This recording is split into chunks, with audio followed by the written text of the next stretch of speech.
శ్రీమాత్రే నమః. వసిన్యాది దేవతలు నమస్కరిస్తూ మనం నిన్న 32వ శ్లోకంలో ఉండే శ్రీ లలితా సహస్రనామ స్తోత్రంలోని 32వ శ్లోకం గురించి తెలుసుకుందాం. ఈరోజు 33వ శ్లోకంలో ఉండే విశేషాంశాల గురించి తెలుసుకుందాం. 33వ శ్లోకం.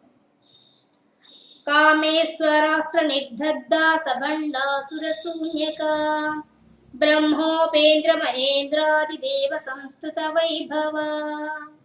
దీంట్లో కూడా ఈ శ్లోకంలో కూడా 2 నామాలే ఉన్నాయి. మనకు ఈ శ్లోకంతో బండాసురుడి కథ పూర్తయిపోతుంది. ఆ పూర్తయ్యే సమయంలో అమ్మవారి యుద్ధం ఎలా చేస్తున్నారో చెప్తున్నారు. ఇక్కడ ఎలా చేస్తున్నారు? కామేశ్వరాస్త్రం, అమ్మవారు చివరిగా ఇక చూసింది, వాడి ఆగడాలన్నీ చూసింది, వాడు సృష్టించే రాక్షసులని అందరినీ సంహరించి పారేసింది. ఇంకా వాడికి ఉన్న అసలైన సైన్యం కూడా అందరూ అయిపోయినారు. ఇంకా చివరికి వాడు ఒక్కడే మిగిలాడు. అమ్మవారు ఏం చేశారంటే ఇంక చివరిగా కామేశ్వరాస్త్రం అనే ఒక అస్త్రం తీసి మంత్రించి ప్రయోగం చేసింది. వెంటనే అయిపోయి నిర్దగ్ధ, పూర్తిగా కాలిపోయినాడు. వాడి యొక్క పట్టణం, శూన్యక నగరం, వాడి నగరం, ఆ నగరంతో సహా మొత్తం కాలిపోయింది అనమాట. వాడి రాజ్యం మొత్తం పోయింది. అక్కడ ఉండే కనీసం చిన్న పిల్లవాడు కూడా మిగలకుండా, అంటే శత్రుశేషం అనేది ఏ కోసాన లేకుండా మొత్తం కాలిపోయింది. అందరి సంహరించి పారేసింది అమ్మవారు. ఈ విధంగా కథాపరంగా అర్థం. మరి బండాసురుడు అంటే సిగ్గులేనివాడు అని అర్థం. ఇంకా మనకు ఆ బండాసురుని చూడంగానే బ్రహ్మదేవుడు ఏమన్నాడు? బండ అన్నాడు. అంటే చీచి అని అర్థం. మన తెలుగులో అయితే బండ, జడత్వం. మనకు నిజానికి మనం పుట్టినప్పటి నుంచి మనకు జడత్వమే ఉంటుంది. ఎందువల్ల? మనం ఈ వ్యామోహంలో పడిపోతాం, ప్రపంచ వ్యామోహంలో పడతాం. ఆ వ్యామోహం తొలగడమే బండాసురుడు వెళ్ళిపోవడం. ఆ వ్యామోహం కూడా ఎలా వెళ్ళాలా? కామం అంటే కోరిక, కామేశ్వరాస్త్రం. ఏం వేసింది అమ్మవారు? కామేశ్వరాస్త్రం, ఈశ్వరాస్త్రం.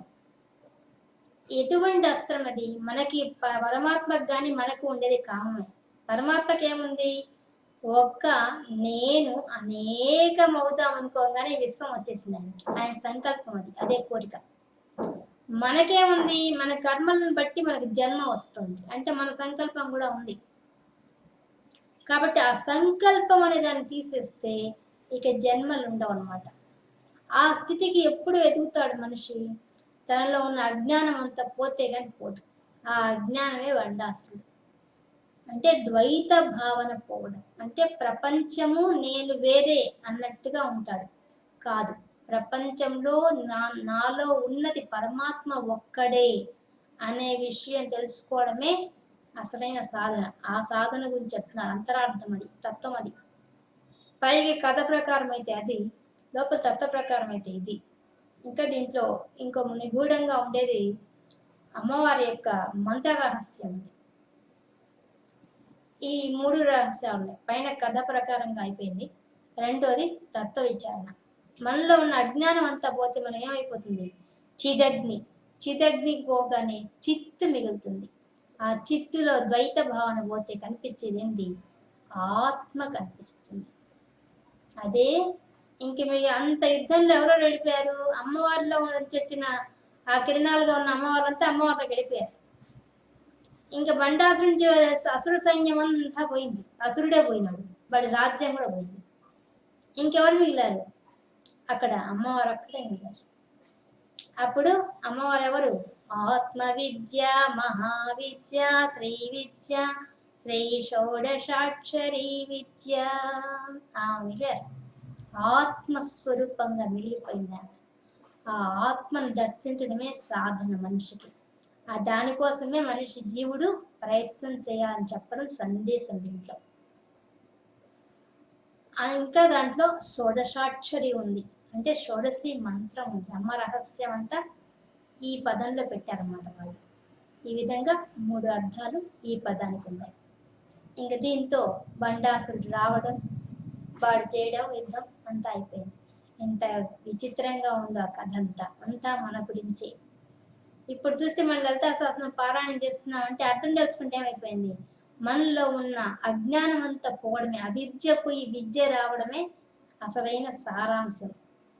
అవిద్య పోయి జ్ఞానం రావడం, ఆ జ్ఞానంలో మనం సాధన చేస్తే వచ్చేది అమ్మవారి రూపం. దాన్ని సహకరించేవే ఈ నామాలు.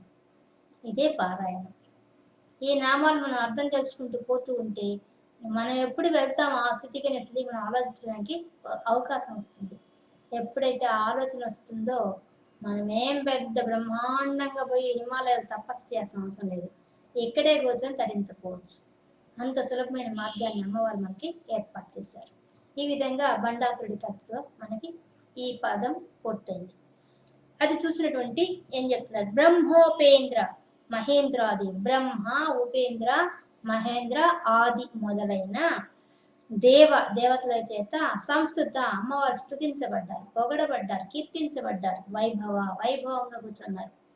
అమ్మవారి చుట్టూ అందరు దేవతలు అందరూ వచ్చేసారు. అమిత సంతోషపడి వాళ్ళ కోసమే కదా దేవకార్య సముద్యత కదా అని, వాళ్ళకి ఇంకా ఆనందమే ఆనందం. అబ్బా, మాలో ఉండి రస శక్తిని తీసివేసిన దుర్మార్గుణ్ణి అమ్మవారు నరికి పారేశారని చెప్పి వాళ్ళకి అమిత ఆనందం కలిగిందట. కలిగి వాడు స్తోత్రం చేశారు. ఆ బ్రహ్మ ఉపేంద్ర అంటే విష్ణుమూర్తి. ఎప్పుడు వచ్చాడు ఉపేంద్రుడిగా? ఆయన వామనావతారంలో వచ్చాడు. అంటే ఇంద్రుడికి తమ్ముడుగా వచ్చాడు కాబట్టి ఉపేంద్రుడు, సోదరుడిగా వచ్చాడు కాబట్టి ఉపేంద్రుడు. విష్ణుమూర్తి మహేంద్రుడు, ఇంద్రుడు మొదలైన మొత్తం దేవతా సమూహం, ఋషుల సమూహం అందరు చేరి అన్ని లోకాల్లో అందరూ శాంతించబడ్డారు కాబట్టి అన్ని లోకాల్లో ఉండే వాళ్ళంతా వచ్చి అమ్మవారిని స్తోత్రం చేశారు. అప్పుడు ఏమైపోయింది, అమ్మవారు వైభవంగా కూర్చొని ఆనందించారు. వాళ్ళు ఆనందించారు. అమ్మవారు ఎప్పుడు ఆత్మస్వరూపంగా ఎప్పుడు ఆనందంగా ఉంటుంది.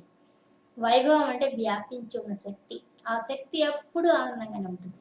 ఇంకా ఇప్పుడు అందరికీ ఆనందం ఆమె కలిగించారు, అప్పుడు అందరూ ఆనందపడ్డారన్నమాట. ఈ విధంగా మనకు లోపల పైన అర్థం కథ ప్రకారంగా ఏం జరిగిందో మన కళ్ళకి కట్టినట్టుగా కథంతా చూపించారు. దాని తర్వాత వచ్చినటువంటి ఆ కథ అయిపోగానే ఆ దేవతలు దేనికోసం అమ్మవారిని పిలిచారో ఆ కార్యక్రమం పూర్తి కాగానే అమ్మవారిని మెచ్చుకుంటూ వాళ్ళంతా స్తోత్రం చేశారు ఆనందంగా. ఆ వైభవంతో అమ్మవారు విలసిల్లుతూ కూర్చో ఉన్నారు. ఇప్పుడు మనకు ఆ దృశ్యం కనిపిస్తుంది. ఆ దేవతలంతా చుట్టూ చేరడం, అమ్మవారిని స్తోత్రం చేయడం, మధ్యలో అమ్మవారు అయ్యేవారు కూర్చో ఉండడం, ఆ సింహాసనం అంతా కనిపిస్తోంది. ఇప్పుడు మనకు కూడా ఇప్పుడు ఈ అనుభూతి ఈ పదంలో వచ్చింది. ఈ పదంలో ప్రతి పదంలో అనుభూతి వస్తుంది. ఇది ఈ శ్లోకంలో ఉండే, దీనికి అంతరార్థం లేదు. దీంట్లో మంత్రరాశాలు ఉంటాయి కానీ ఎక్కువ లేదు. మొత్తానికి ఇక్కడి దాకా మనకు కథ చెప్పి ఆ కథ ద్వారా మనకి సంకేతాన్ని ఇచ్చారు. ఏం సంకేతాన్ని ఇచ్చారు? మనని ఏ విధంగా తరించాలి అంటే మార్గం ఏదో మనకు సూచనప్రాయంగా తెలియజేశారు ఈ శ్లోకం ద్వారా వసిన్యాది దేవతలు. ఈ విధంగా బండాసురుడి కథను పూర్తి చేసుకున్నాం ఈరోజుతో. మనం ఈరోజు 33వ శ్లోకంలో ఉండే విశేషాంశాన్ని తెలుసుకుందాం. రేపు 34వ శ్లోకంతో కలుసుకుందాం. అంతవరకు సెలవు.